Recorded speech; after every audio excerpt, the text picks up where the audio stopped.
Okey. Dan dugaan dari Allah ini ada beberapa macam sebenarnya dugaan dari Allah. Ada berupa di antaranya ialah bala ataupun bala dari Allah ya. Bala ni dugaan dari Allah tu yang pertama ada yang dalam bentuk al-awamir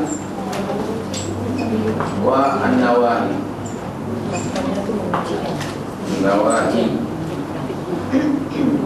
al-awamir wa an-nawahi. Apa artinya al-awamir? Perintah dan larangan. Perintah-perintah dan larangan atau tegak. Untuk mengetahui adanya iman, adakah orang itu punya iman yang betul atau tidak, benar atau tidak imannya, maka Allah akan turunkan kepada mereka fitnah dugaan berupa al-awamir wan nawahi.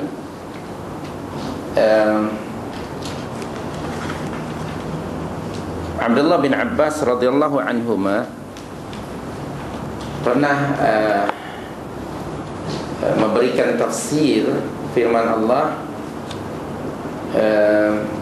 yang berbunyi ayahsabul insanu ayyutraka suda. Sila rujuk surah 75 ayat 36. 75-36.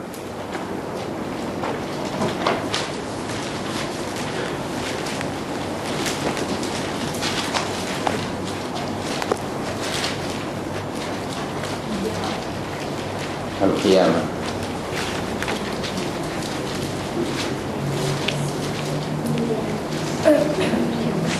Sudah jumpa ayatnya? Muka surat 1000. Ayahsabul insanu ayyutraka suda. Apakah manusia mengira, menyangka bahawa ia akan dibiarkan begitu sahaja tanpa al-awamir wan nawahi, tanpa dikenakan perintah dan larangan, tanpa akan diminta pertanggungjawaban ke atas apa yang telah Allah bebankan ke atas mereka.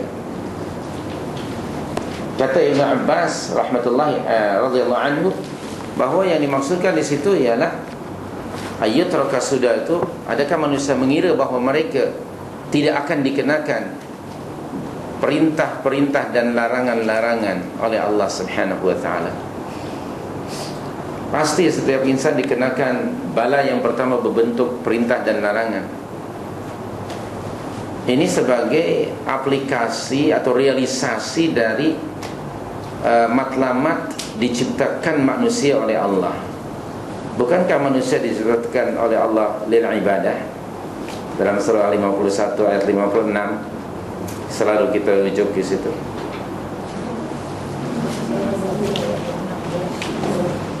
Lima puluh satu, 56.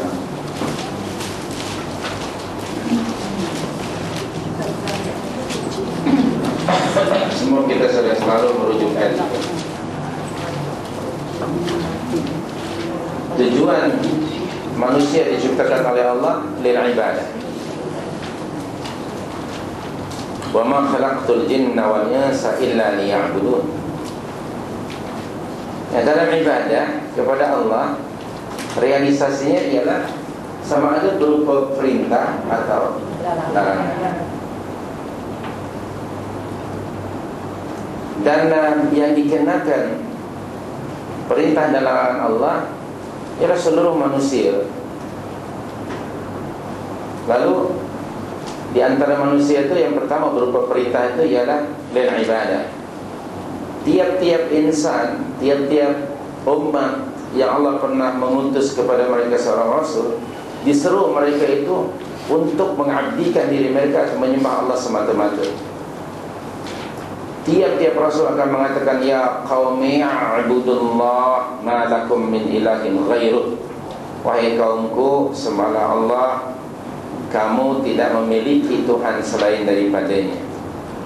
Itu perintah yang first, ataupun perintah yang pertama kali kepada seluruh insan ialah beribadah kepada Allah, mentauhidkan Allah Subhanahu wa taala.